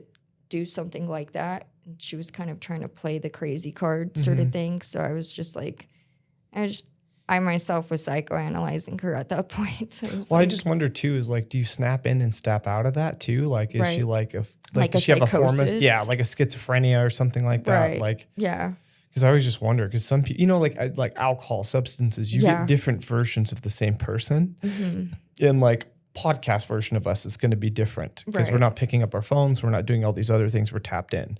So even that can be a different form of an individual. And that's what trips me out, like about those type of people. I feel the same way. It's like, where did you get lost and what happened? Like, at the same time, it's like you had to have known. Yeah. Like, but some people might be, what's the term for that? There's a term where you don't feel emotion. Like, I'm going to take my go for it. It gets a little warm in here. Yeah, no. Her not having an aura really freaked me out because people have always had auras. I've always seen an aura in people. Thank you. Yeah, so like. Did you want some keys? Yes, please. Yeah. So she was the first person who I'd like seen didn't have an aura. So that was interesting. And honestly, if you see 2 people having a fight and you pay attention to their auras, you can actually see each other absorbing each other's energy. And that's why one person may feel more empowered than the other, because you're literally taking this person's energy. And this is why it's so important to like protect your own energy. You know? And we've talked about that a few times on podcasts too. And it's like understanding what's yours and what isn't. Yes. And like being able, that's why they had the ancient tobacco ceremonies and different things like that. So you can protect your energy or your aura. Yeah. Energy siphoning is real. You got to be very mindful of that. And yeah, like you said, when you are mindful of what your energy is, then you can really separate what somebody else's energy is. And yeah. And I feel like that's why a lot of us want to lower our vibrational frequencies or get on a different vibrational frequencies and have social lubricants and these things when we go into these big social settings or concerts or whatever that is, because then you can really pick up. Like people that are way more empathetic, they can feel way too much. Oh, yeah. And, then it's the hard sponge effect. Yeah, exactly. It's hard to regulate that dial. You don't realize it's getting cranked up with or without your hand being on it. Yeah, no, you definitely will start to have a little more mood swings if you're been soaking up people's energy and just like not even knowing why you're feeling that way. And then you can just kind of, honestly, I take conscious showers. I always cord cord tie and let all the negative energy or any of that stuff get rinsed off me when I take a shower. You know, even when you touch anyone, you should kind of almost envision yourself brushing the energy off. Otherwise, you still have this tie to the person, you know, and sorry. No, you're okay. But that was good. One out of that whole hour and almost a half. I have a tendency to do that. I'm like, I'm like talking with my hands a little bit. No, it's okay. Yeah. So, I don't know. Something that I really want to talk about a little bit is my experience after getting out of jail and stuff. I started dating somebody. His name's Johnny. It's not a big deal. That was a big deal, but I want to talk about this experience because he ended up getting deported, and I got to be a part of his life in the time period that all of that happened for him.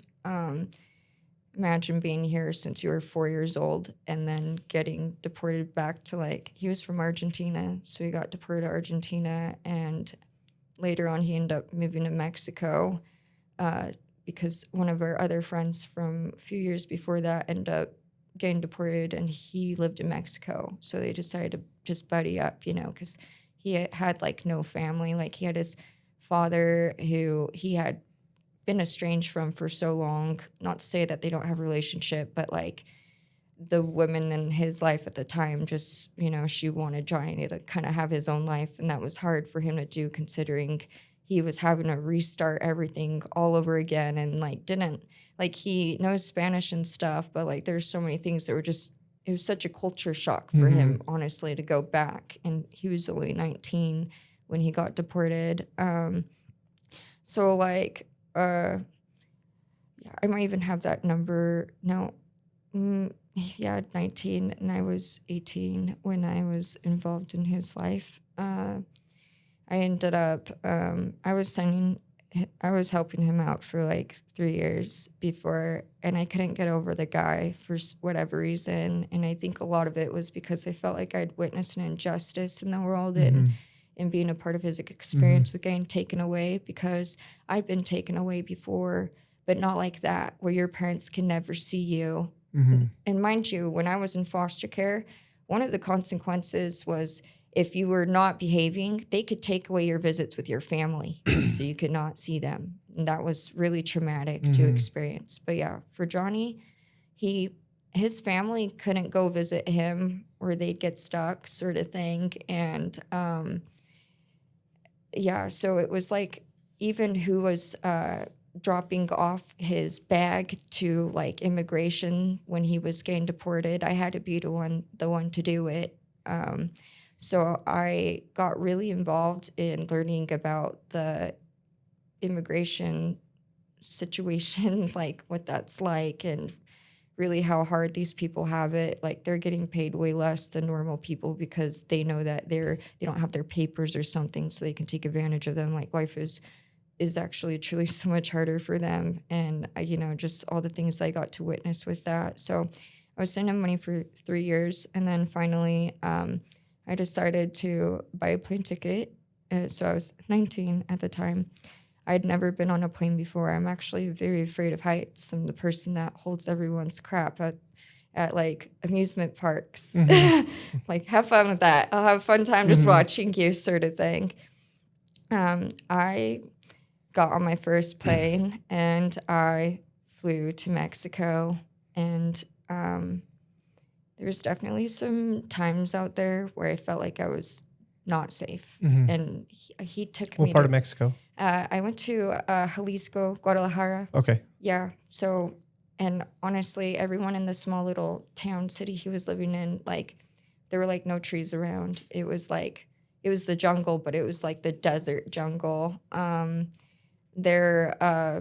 like his little apartment was like infested with cockroaches, like huge cockroaches, kind of keep you up at night. And they would a lot of the nights. Just really creepy, not being able to drink the water and having to heat your water up in a bucket, you know, like I really got the Mexican experience, but I am also like a Hispanic. So it was a good opportunity for me to also like see what life was really like, you know, like I was really humbled to see that, like, for example, I remember seeing, there were like what looked like kitchen tiles lining up to a person's house. And I remember thinking to myself, how judgmental of you to even just be thinking those aren't the right tiles to be lining up to this person's house, sort of thing. Like how privileged we are, how, you know, and then like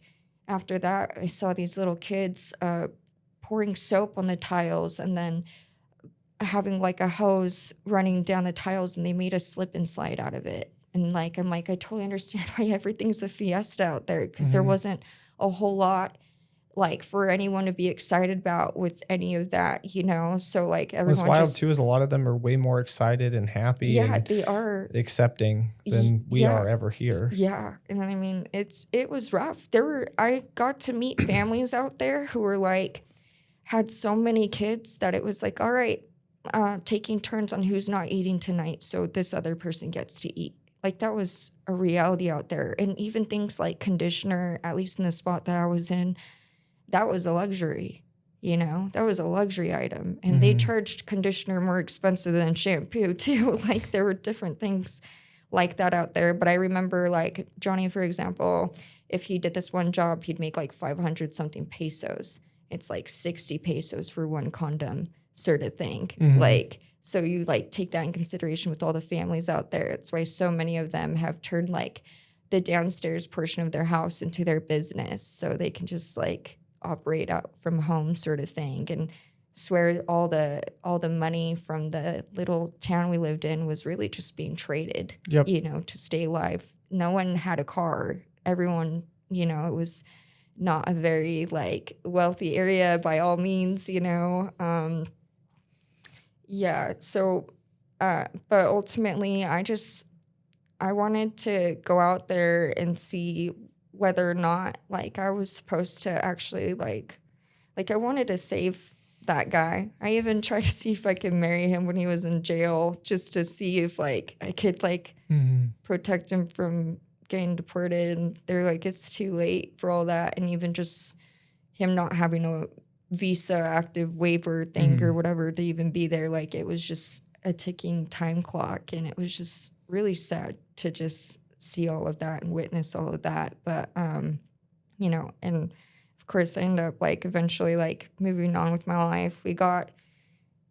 I don't know, things got kind of scary when I was trying to leave. He definitely didn't want me to go home, so I definitely didn't feel safe coming back ever again. And that's just how I want to end that. It's just that I just decided to never go back. But when I packed his suitcase, I got him a whole brand new suitcase, like alligator leather. I know he did not have it when I was there, so I assume he ended up like selling it for money or whatever. Not that I really care anything, but like I definitely knew that he was going to feel incredibly empty when he ended up getting deported. So I got him all brand new things and stuff, so he'd feel like more comfortable, you know, just I wanted to be there for him. I wanted to save him, and there was no way that I could save him, you know, and this was back when Trump first got elected and was trying to make the wall bigger. So, like, I don't know. There are things I can't talk about.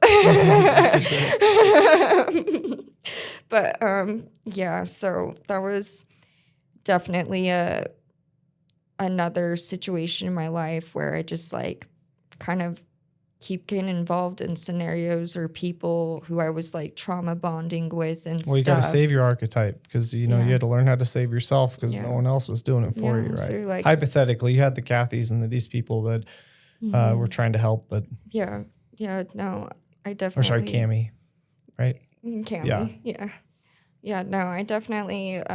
they do say that, you know, you'll try and show up for others in the way that you wish other people would have showed up for you. And honestly, I've always been like the person in my friend group who I felt like maybe kind of like had the most messed up life. So like, I don't know, I told you before, and just message that my textbook dream job was always to like become a counselor therapist.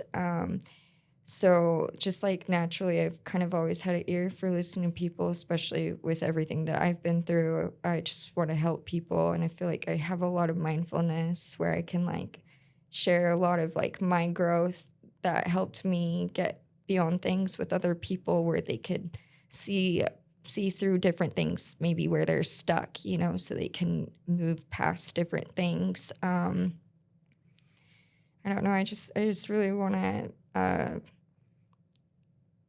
make the most out of everything. And what would you change about the system? Like if you had your way to be able to help with the foster system and going through the journey that you did, what are some steps that you would take to be able to change? Or what kind of foster system would you create? Honestly, I feel like things need to change in the like, okay, for example, I honestly don't feel like me and my younger brother were the ones who got taken away, not my older brother. Bless his heart, he was lucky. But and we got separated, me and my younger brother. But I honestly think they need to do better evaluations on foster parents. It's like anybody can just become a foster parent. Like you might have just made a pedophile a foster parent, and now he's getting paid for it. Like for example, Trent. Like I heard that Trent and Tiffany aren't together anymore. So that means that Trent has that little girl and the two boys by himself. And I felt like he was creeping on me. You know what I mean? So I worry all the time about that girl. And I hope that he, you know, is not like that with her, you know, like that. That is something that haunts me to think about. And there are lots of situations like that where it is like, what if you just put all these kids with a pedophile, you know, like they don't do good enough like background checks on the people that are like stepping up to the plate for that, you know? And it's like there should be, I heard now that instead of just giving the foster parent maybe the money that we got monthly from the state, the foster kid can maybe now hold on to it. I'm not totally sure like if that's true or not, but somebody told me, did you know that they give the foster kids some of the money now? And it's like, I wonder how they're managing that, because I do know like if you have money, maybe you can go do drugs or sneak off, do something like that. Take you know it later what I mean? on or something. Yeah, you know, like it's gonna be an interesting system, but hopefully it's coming around though. So, and I mean, and this is kind of what I was talking about before. I feel like my caseworker should have been calling me more and checking in with me and asking me more about what's going on, how I'm liking the place, because I never even thought to ask for her when things were happening to me, because I grew up never asking for help. I still don't. It's something I'm working on. Yeah, like I said, I don't need to vent. I invent my own solutions. So I'm kind of like. But that's the thing is having tribe and a team, and just like when you went over to Mexico, that's you see the difference. Is like they're just being able to, and it's good to have a tribe, or it's good to have a community of individuals that you can call home. Absolutely, people who do not have like a better support system, they definitely struggle with their mental health way more than other people do, and it's just so much harder to. Even exist, you know. Trauma bonding's real, and then you're in a toxic environment. Some things grow, but most things don't. And then for me, myself, and maybe for yourself and for him as well, Travis as well, is like you can have survivor's guilt because you get to a position point where other people aren't. And then you blame yourself or you feel bad or this, that, and the other. And your level of success or EQ or whatever that is, you feel bad about that environment. It's not your job is to water your grass, honestly. And then when your grass is green, then maybe you can help others. But until then, like then your environment struggles, and then you're just trying to like mitigate keeping two grass alive instead of one flourishing. That's not fair to anybody. Yeah.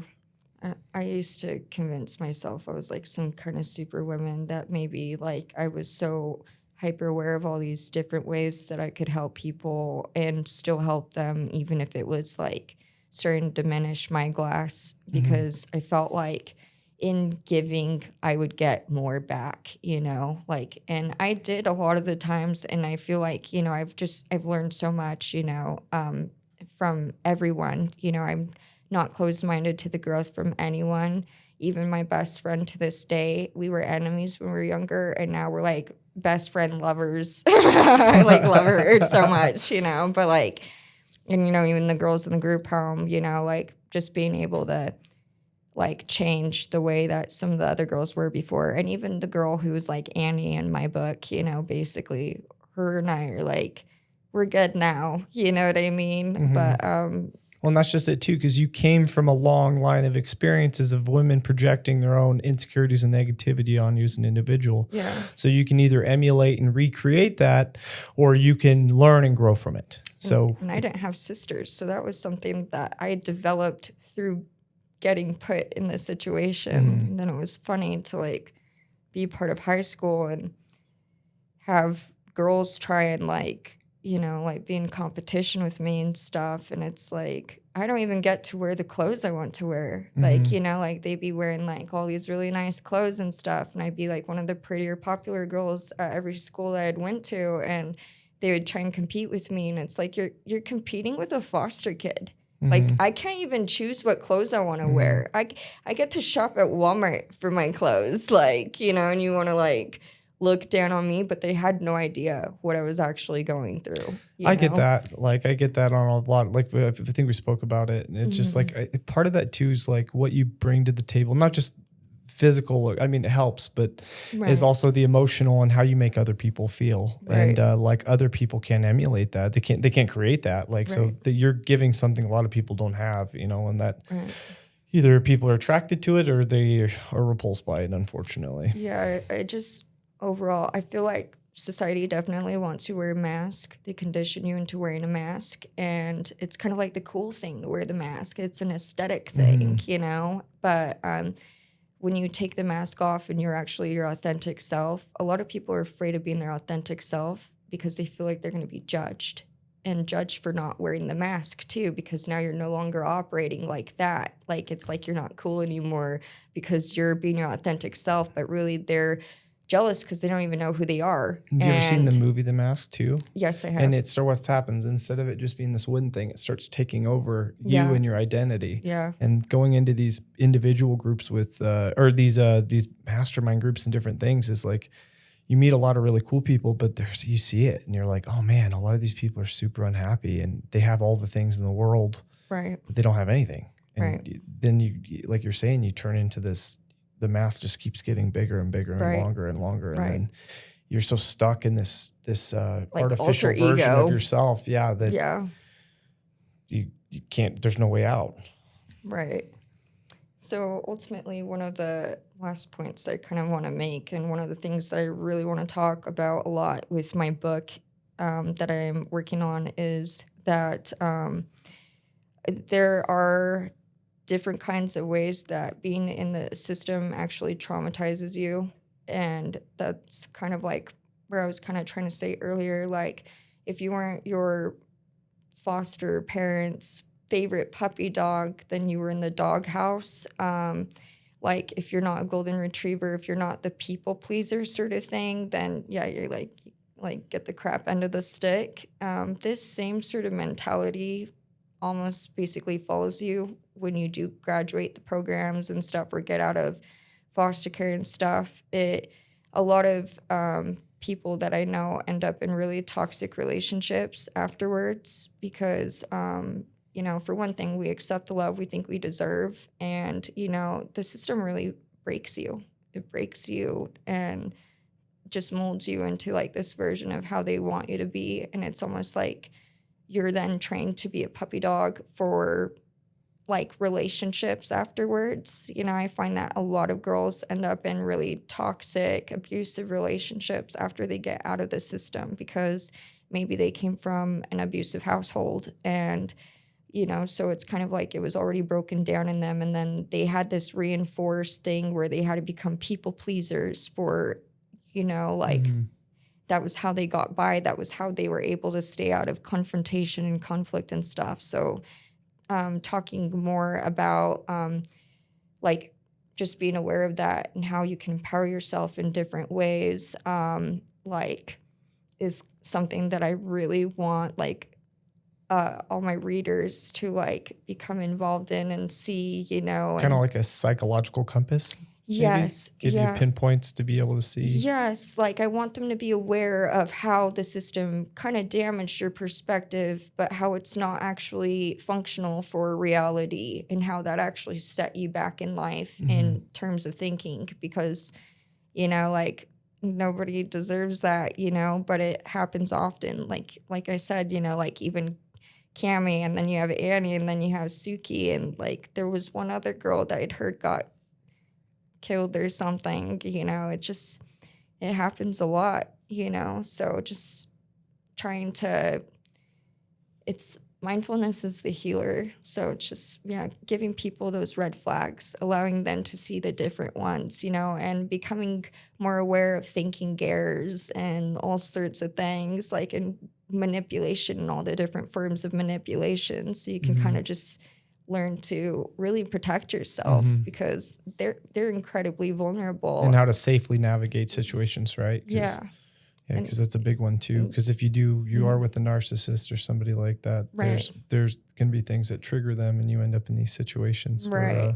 where either in Mexico or some of your friends that unfortunately got the blunt end of that stick too, right? Yeah. It's like being able to navigate yourself and have safety protocols to put into place to where you can hopefully get out of the situation in a healthy manner. Yeah.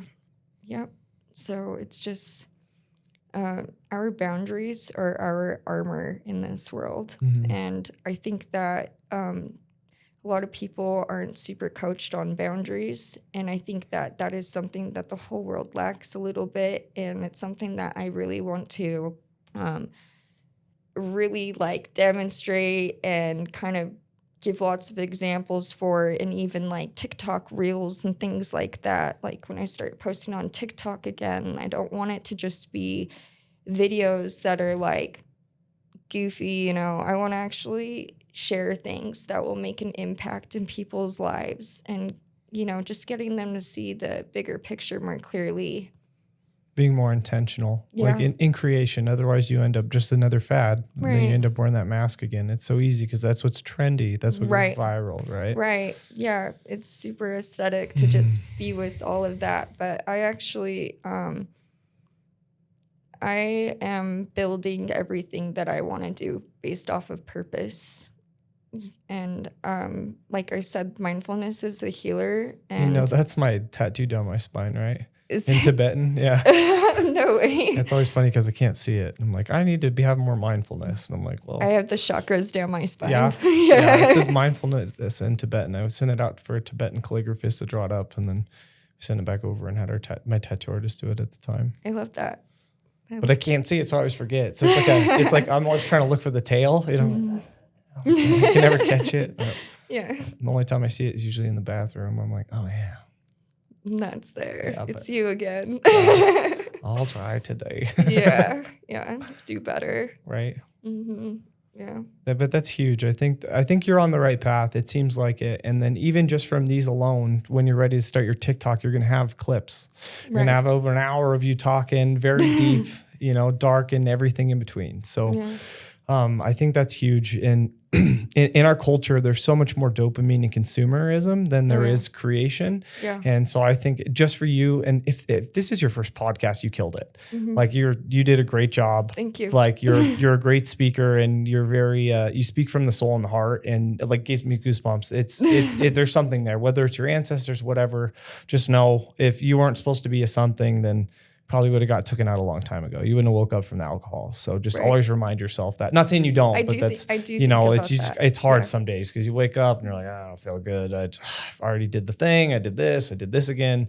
I ended up back in a cycle, but I'm working on being this person. So it's easy to feel like an imposter, not worthy, especially from backgrounds similar to ours, which I can't compare mine to yours because yours was, that's got to be hard. Yeah. You're a warrior. No, go for it. A lot of people ask me, they're like, you have like 5 million followers on TikTok. Why aren't you posting? And it's like, honestly, between being a parent and kind of a lot of life shenanigans, like I said, I like to be alone a lot. I'm kind of just in my hermit cave, and I've been in my hermit cave for like 3 years now. But I honestly am super grateful even for this opportunity to do this podcast because, I was just a tiny bit nervous, like pulling up here, and then I saw you and I was like, okay, like I'm good. Like we're good, and I really feel like this is the push that I've been needing. And it's what will kind of set off the new wave that I'm trying to do in my approach with social media. Because like I said, I don't want it all to just be goofy and makeup tutorials and stuff. I want to be able to give people something that they can take with them for the rest of their lives. While you're making the content, do you ever think of the individual that you're speaking to? Do you ever have that avatar directly? Like a certain audience that I'm wanting to target? The girl that's stuck at 15 years old in foster care, and she's with, what's Matilda's crazy? The Miss Trenchable, and she's stuck and she has nothing. So if that's who you're looking for to talk to, that all the way up to 18, just make sure you have that avatar. And that's what changed me. Is like I get nervous sometimes coming in here too. So with Serba, I messed up his name and I just stumbled in here. I went on one podcast and it changed a lot of it, because it's just like, oh, it's just once you get over that, because the fear is the demons, the devil, the whatever, and that's the thing that's holding you down. So, but yeah, if you can think of that avatar and it's not just for you, it's for way beyond you, that helps me out a lot. Because I don't do it to get 10,000. I mean, it would help. It's cool if you get a reel that goes viral. We all want that, Right. But if you can help one individual, that's what I do it for. And I get those text messages and different things, or people coming on and being like, I feel heard. We feel safe here. That's what it's about. I pray every morning to like, come on, let them speak their piece and be able to touch the people necessary for them to be able to do something. I'd love to have her and Felicia have a podcast too. I think that would be a killer one. That's going to happen.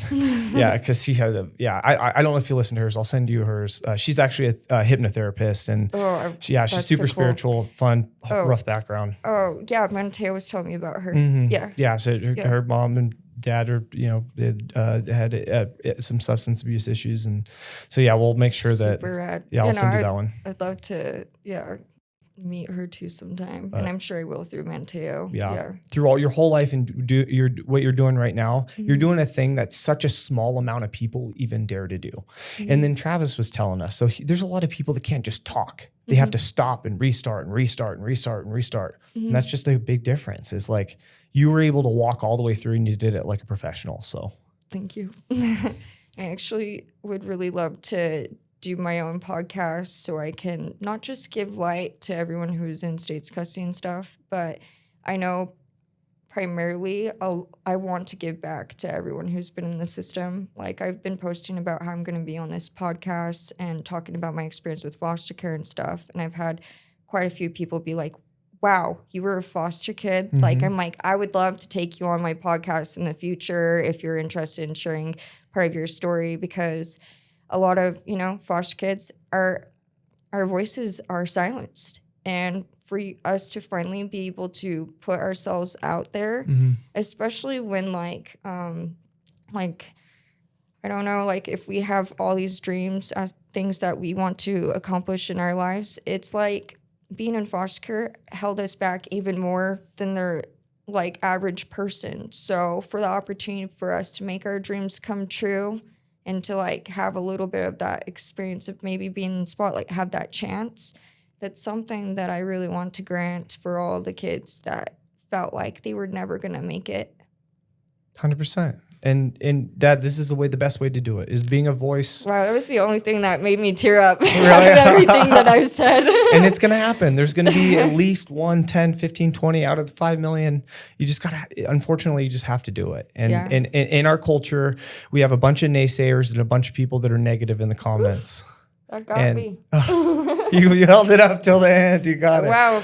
I didn't think I would cry. I'd done really great. I almost did earlier. And there's always something in the podcast. It's whatever it is about this room, like it happens, to the best of us. So that's good though. I mean, it is finding your avatar, and it's being able to realize that most people could never handle coming and sitting down, being that vulnerable. And most people are never going to, not that you have to compare anything, but I realized too that it's not just about interviewing people, it's interviewing the right people to make sure their story gets out there, Absolutely. So then things like this can happen to where it catapults people forward and they feel comfortable getting past that barrier. And this has definitely created a different domino effect in my life. And like, again, like the door's been wide open for me. Like, this is the push. It's the push that I've been needing to. I've been, after like falling off for like 3 years, not doing anything. It feels, it is kind of crappy too, because like I see everyone else like posting consistently and maybe not getting the same numbers as me, where I start feeling like, oh my gosh, like see all these people doing so much more than what I'm doing. It makes me feel like I'm like ungrateful or not deserving of what I have, but truly my story is a rags to riches story. I did not, depending on what side of the family, but even my dad's side of the family wasn't so giving. I don't know, but I definitely, everything that I get, I'm getting it on my own sort of thing, and my support system still is kind of small. I'd rather have 4 quarters than 100 pennies sort of thing, you need to choose the people who choose you sort of thing. But also be open to accepting new quarters into your life, because I didn't do that forever. Right. And I kept settling for less. Not that there are less people. I kept an old version. Yeah. Less and less in common. I'd sit with these people and realize there's nothing there. Then I feel bad because I'm not that old version. Right. And you have to be open. Once you open the floodgates, you have to be open to having better friends and just know you deserve them. Not saying you have bad friends. No, but totally you, get that. you have to accept as you evolve as an individual and as a being, accept the evolution too. Or forever you're going to have a shackled ankle and you're going to be wondering why you're pulling that weight around. Right. No, totally. And if you do surround yourself with a bunch of successful people, then you have no option but to elevate and yourself a lot of as well. Really good successful people will do everything they can to make sure you succeed too. Yes, they will. They will mentor the process. If they see that you actually want to grow, then they are about it too. You just have to put in the work. Yes. So, yeah. And in closing, we'll have you on again. That was awesome. I know it's first podcast. There's always so much you're like, I need to talk about this and this and this and this. And then it kind of unfolds the way it does. Right. There'll be plenty of other opportunities now that you got the first one out. But in closing, for the guests, you can talk into this camera here. Any 3 tips that are going to help the guests that you'd like to offer up for as guidance or whatever you feel called to explaining or talking about? I wish I would have thought about this a little bit. You don't have to. It's just 3 things. The first things that come to your head. I think first and foremost, I think it's very important to spend time with yourself so that you can really get this core idea of who you are outside of what everybody else is about and what they may be telling you as they sway you in on your journey. Because people will tell you all the time what you should and shouldn't do. And just like the Fool card in tarot, when the Fool shows up in tarot, it symbolizes a time in your life when you need to follow your heart and not what the crowd is saying. Another thing that I would like to tell everybody is that you should believe in yourself, because when you're on your deathbed someday, and this is what I think about all the time for myself, you're going to think about all the things that you wish that you would have done. Well, hopefully you don't do that. You actually have done all the things. But I want you to think about, keep the end in mind. The third thing that I want to go over with everyone, and my username, even before I switched everything to Jocelynn Olivia on social media, was Roll the Dice Doll. Because there are going to be many times in your life where you are going to be given a chance to make something of yourself or do something. There's just going to be moments like Eminem on 8 Mile. There's moments in life, that opportunities you'll have. Sometimes they're even once in a lifetime. And if you do not make that risk for yourself, you'll never know whether or not you actually could have made it.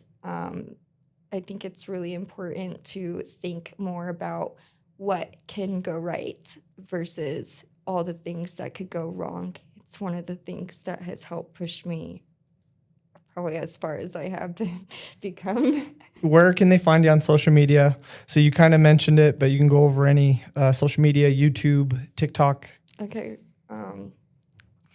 So I'm Jocelynn Olivia, and you can find me on Instagram at Jocelynn Olivia. You can find me at TikTok at Jocelynn Olivia. You can find me on YouTube at Jocelynn Olivia. And man, I deleted my ex, but I think I remade it X because it's good to be involved in, I don't know. I shouldn't even have said any of that. Sorry. I'm like such a nerd when I go on to okay. X. It's like all Elon Musk Yeah. and the rockets and AI and all the things that are happening, survival skills. It's okay.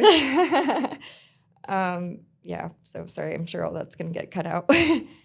I do have another thing that I want to talk about, another word of advice for everybody. Something else that I am heavily influenced by in life is the awareness that someday, potentially at any given moment, things could hit the fan in the world.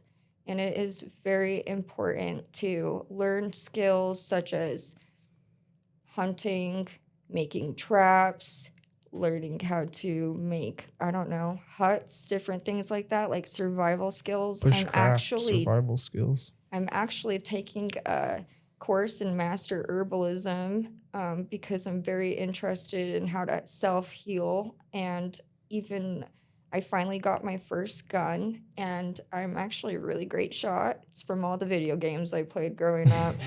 And I think it's very important that everyone empowers themselves in learning these different skills so that you can become more of an asset versus a liability in life. I think, if there's anything that I could really say, I would say that's very important. All right. Okay, there you go. That was great. Got me pumped up. Yeah. Well, Jocelynn, thank you for being shoot here. some shit. Yes, go shoot some shit. Metaphysically and physically. Got to Yes. guard yourself. Yes. Bang, bang. Yeah. But in closing, thank you for being here. You said you've done one other podcast before this, right? But this is your first interview podcast. You killed it. You crushed it. You did a great you so job. much. I think you should have a podcast. And in closing, I want everybody. No, I'm messing up. See, it happens. Each and every one of you, I hope you believe in yourself, and I believe in each and every one of you. So remember, we got to get in our hearts and our spirits and get out of our minds. Have a wonderful day, everybody.